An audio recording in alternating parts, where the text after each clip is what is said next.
자, 어제 영상에서 말했던 대로 XRP가 30센트 위에서 안착하고 있는 듯한 모습을 보여주고 있습니다. 그와 동시에 다른 알트코인들 역시 부지런하게 상승해주고 있는 모습들이 여기저기에서 목격이 되고 있습니다. 비트코인은 횡보를 해주고 있고 도미넌스는 빠져나가고 있기 때문에 알트 시장이 조금 왔다라고도 볼 수가 있지 않을까 싶죠. 물론 이 평화로운 시간들이 지속됐으면 좋겠는데 오를 수 있는 기회가 있을 때 XRP가 더욱더 많이 상승해줬으면 하는 바람을 또 가져봅니다. 자, 얼마 전까지만 해도 세력이 버리는 코인, 쓰레기 코인이다라고 욕을 많이 먹었었는데 시총 3위가 이 정도까지 올라가기 위해서는 아무래도 개미들 힘만으로는 좀 부족하겠죠. 이 가격을 올려주는 세력들이 있지 않나 라고 저는 말씀을 드려보고 싶고요. 세력들이 가격을 올려주는 것은 정말 궁극적인 가격 상승과는 약간은 거리가 있겠지만 그와 동시에 세력들이 장기적인 안목으로 봤을 때 XRP가 더욱더 많은 수익을 가져다 줄 수 있을 것이다 라는 생각을 가지고 투기를 했다라면은 나름 조금은 환영할 만한 그런 일은 아닌가. 그리고 가격이 올라가 줘야 투자자들 숨통도 좀 트일 수가 있겠죠. 계속해서 좋은 모습 기대를 해보면서 오늘 준비한 소식들을 보도록 하겠습니다. 자, 첫 번째는 그냥 한 사진인데요. 얼마 전에 있었던 그 OECD 관련된 회의에서 함께 토론을 했었던 리플사의 말잔 델라틴 그리고 웨스턴 유니온의 수석 부사장의 모습이 보여지고 있습니다. 이 사진을 게재한 곳은 바로 웨스턴 유니온이고요. 부디 이제 이 둘이 좋은 이야기들을 많이 나눴기를 바라고 그것을 바탕으로 이 두 회사 간의 좋은 소식들 또 나올 수 있으면 정말 좋겠습니다. 자, 그 다음에 리플사의 파트너 중에 한 회사 엑스레핏을 열심히 사용해주고 있는 인스타램이 그들의 사업을 캐나다로 확장한다라는 그런 소식 또한 나오게 되었습니다. 캐나다 같은 경우는 역시 여러 인종들이 같이 모여가지고 생활하고 있는 그런 나라로서 송금 시장이 계속해서 커지고 있고 인스타램은 캐나다와 같이 송금을 해줄 수 있는 60개의 나라를 연결할 수 있게 될 것입니다. 물론 지금 당장 엑스레핏이 모든 곳에 쓰여질 수는 없겠죠. 그런데 사업이 자리를 잡아가고 계속해서 발전해 나갈수록 미래에는 더욱더 최신 기술 그리고 회사를 위한 기술들이 사용되게 될 것이라고 제가 예상을 해볼 수는 있겠죠. 이 전부 다 밑밥을 이렇게 깐다, 농사를 잘 짓고 있다, 이런 식으로 기대를 해볼 수가 있겠습니다. 리플사 같은 경우는 이 기술을 여러 송금 회사들에게 제공을 해주고 있는 상황이고 이러한 송금 회사들은 자신들의 발전을 위해서 열심히 또 경쟁을 해야 되는 그런 입장입니다. 그렇기 때문에 머니그램도, 리아머니 트랜스퍼도 그리고 인스타램 역시 사업 확장에 열심히 열을 올리고 있는 모습 확인을 해볼 수가 있었고요. 다음은 이제 비트코인 결제를 도와주고 있었던 비트페이가 최근에는 이더리움을 결제 서비스에 추가를 한 데 이어서 라이트코인과 XRP의 도입을 평가하고 있다고 밝혔습니다. 평가하지 말고 그냥 집어넣으세요. 자, 그 다음으로 준비해본 인터뷰는 리플사의 사갈 사부하이 씨께서 전에 한 인터뷰인데요. 최신 인터뷰는 아닙니다. 그렇지만 이 인터뷰에서 좋은 내용과 자신감이 보여지고 있어가지고 함께 공유하려고 가지고 와봤습니다. 지금 XRP 가격이 올라가고 있어가지고 기분은 좋은 상황이긴 한데 아직도 이 XRP 같은 경우는 증권이다 아니다 말이 많기 때문에 미국 내에서는 족쇄를 차고 있는 그런 형국이 아닐 수가 없습니다. 리플사에서 동아시아 그리고 메나 지역에서 규제 관련 담당을 맡고 있는 이 사갈씨에게 CNBC가 XRP는 증권이라는 의혹을 미국에서 받고 있다. 이것에 대해서 어떻게 생각하느냐라는 인터뷰를 한 것인데요. 일단 한번 들어보시죠. 일단 인터뷰가 약간 길기 때문에 다 시청하진 않고 끝에 좀 중요하다고 생각한 부분 잠깐 들어보시고요. 전체적인 내용은 제가 요약을 해서 또 말씀을 드리도록 하겠습니다. What they will but that being said again, we are not seeing that play out in other parts of the world. So to give you some example, Thailand for example came up with a new asset class called digital assets, and they said that XRP will be one of the 7 digital assets that will be allowed to be traded. Similarly in Australia, in Philippines, most of these countries have actually said that XRP and other digital assets are either commodities or cryptocurrency.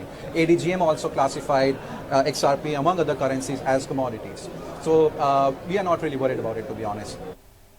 처음에 기자가 사갈씨에게 질문한 것은 바로 이것이었습니다. 리플사 같은 경우는 미국 내에서 증권이다 아니다 말이 많은데 이러한 부분이 당신이 담당하고 있는 지역들, 제가 아시아와 메나 지역 규제 관련 담당자라고 말씀을 드렸었는데 그런 부분에도 영향을 끼치냐라고 이렇게 물어본 것이었는데요. 그것에 대한 대답으로 일단 SEC가 미국 내에서 결정해야 될 그런 사안이긴 하지만은 다른 나라들 같은 경우 예를 들어 태국은 그들만의 디지털 자산에 관련된 분류를 만들었고 XRP는 그들이 인정하는 거래 가능한 디지털 자산 중에 하나로 등록이 되어 있다. 호주, 필리핀 역시 XRP는 증권이 아니라 상품이나 암호화폐라고 분류를 했다. 우리는 그래서 그 부분에 관해서는 크게 걱정하고 있지 않다라고 이야기를 해줍니다. 지금 현재 XRP가 증권이냐 아니냐 이것을 따지는 나라는 아무래도 미국밖에 없는 것 같죠. 물론 암호화폐를 전체를 배척하는 그런 나라들을 제외하고 말입니다. 그런데 이 미국 같은 경우는 힘이 막강해가지고 많은 사람들이 집중해서 보는 그런 상황이긴 합니다. 그렇지만 다른 나라에서는 이미 암호화폐에 관련된 분류를 만들어 내놓은 그런 상황이고, 미국 하나 때문에 전 세계에 있는 나라들이 그들의 결정을 뒤집지는 않게 될 것입니다. 그리고 미국 같은 경우도 제가 보기에는 긍정적으로 좋은 발표가 나올 것이라고 생각을 하고 있는데요. 상하씨는 리플사가 SEC와 계속적으로 만남을 가지고 XRP의 유스 케이스에 대해서 그들에게 알려주고 있다라고 이야기를 해주고 있습니다. 그는 개인적으로는 이제 XRP가 증권으로 판명날 것에 대해서는 걱정을 하고 있지 않다라고 발언을 해주었고요. 거기에는 이제 또 세 가지 이유를 대게 됩니다. 거기에 대한 첫 번째로는 이제 투자자들이 XRP를 산다라고 해서 그 XRP로 인해서 리플사의 지분이 있음을 주장할 수 없다라는 것이고, 리플사와 XRP는 별개이기 때문에 리플사가 망해도 XRP 레저는 돌아간다. XRP 레저는 컨센서스 메커니즘을 사용하며 유효성 검사자들이 필요한데, 인터뷰를 할 때 당시 밸리데이터 같은 경우는 150개 정도가 있었고, 이 중에서 리플사가 운영하는 것이 10개, 약 7% 정도다라고 이야기를 또 덧붙여서 해줍니다. 리플사는 SEC와 계속해서 만나고 있다라고 다시 한번 발언이 나온 것인데요.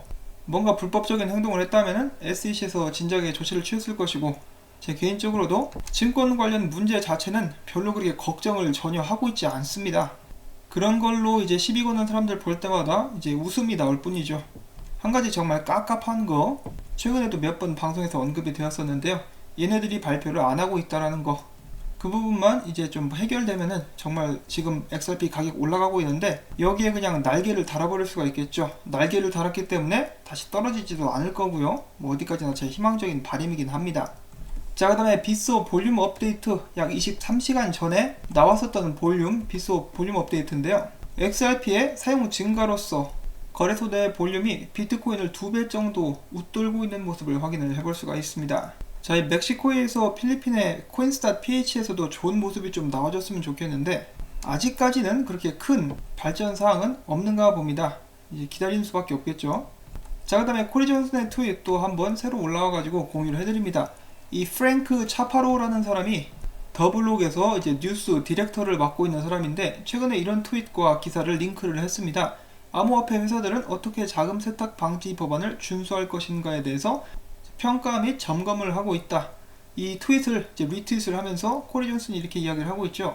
이렇게 각 회사들이 규제나 법규에 대해서 열심히 적응하려는 그런 모습들을 보면서, 이는 비트코인 차양론자들에게 리플사는 이미 국제적인 뱅킹 시스템과 협력을 함으로써 다른 암호화폐 회사들보다 경쟁에서 훨씬 더 앞서 나가고 있다는 것을 증거해주고 있다. 이 발언의 배경을 좀 보시면은 이제 비트코인이나 라이트코인 그 밖에 다른 암호화폐들은 이제 항상 정부들이나 은행들을 까내리고 그들을 대체하겠다라고 이야기를 하고 있죠.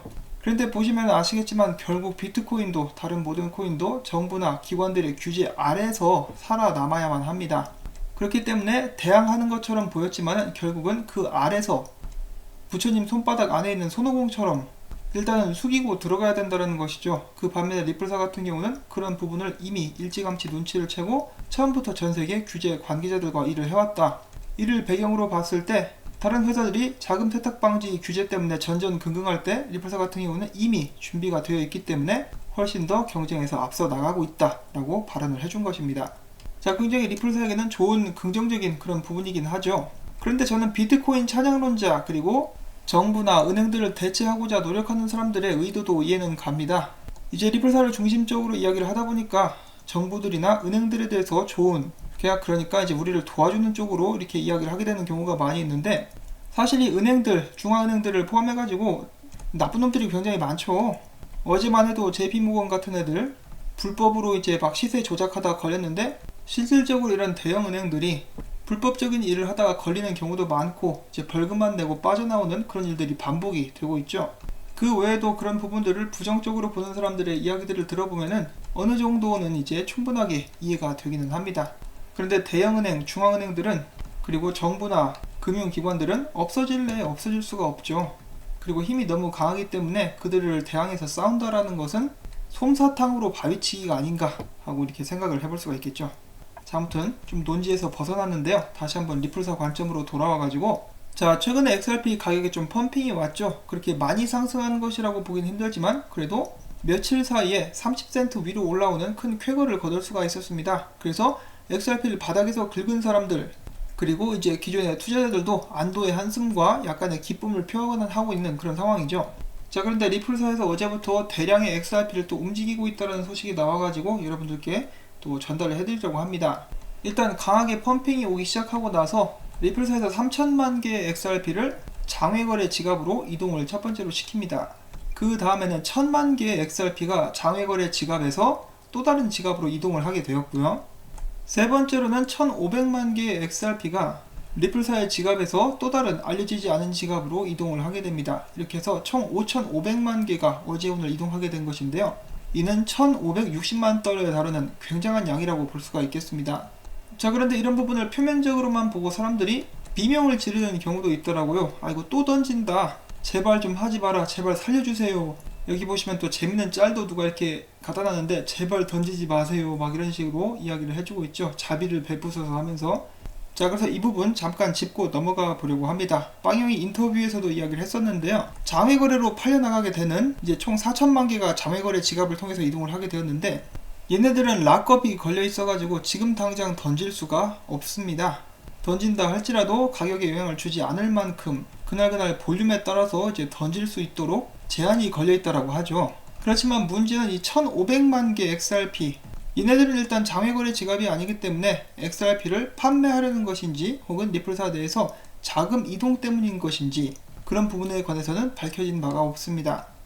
그렇지만 리플사에서는 XRP 인플레이션 양을 줄이기 위해서 거래소로 던지는 양을 절반으로 줄이겠다라고 이야기를 했기 때문에 벌써부터 막 안절부절해 하면서 불안해할 필요는 없지 않나 라고 저는 생각을 하고 이런 사실에 대해서 여러분들께 전달을 해드립니다. 이 리플사 역시도 계속해서 가격 저하 때문에 엄청난 스트레스를 받았을 것이라고 저희가 쉽게 예상을 해볼 수가 있겠죠. 사람들이 얼마나 갈궜겠습니까? 그렇기 때문에 사실상 그들도 가격 올라가는 것을 기뻐하고 있을 것이다 라고 저는 생각을 해보고 있고요. 이 가격 상승이 계속되었으면 정말 좋겠다라는 마음도 제 빵형도 저희 마음 같지 않을까 라고 말씀을 드려보고 싶습니다. 실제로 빵형 역시 그리고 데이빗 슈왈츠 역시 XRP를 몽땅 들고 있으니까요. 자, 그 다음 영상으로는 이 조니 로렌스, 지난번에 XRP 관련해가지고 멋진 이렇게 영상을 만들었던 사람인데요. 최근에는 또 XRP 팁밭이죠. 팁밭을 홍보할 수 있는 작은 영상을 또 만들어가지고 올렸습니다. 애니메이션인데요. 좀 재밌게 잘 나와가지고 여러분들께 공유를 해드립니다.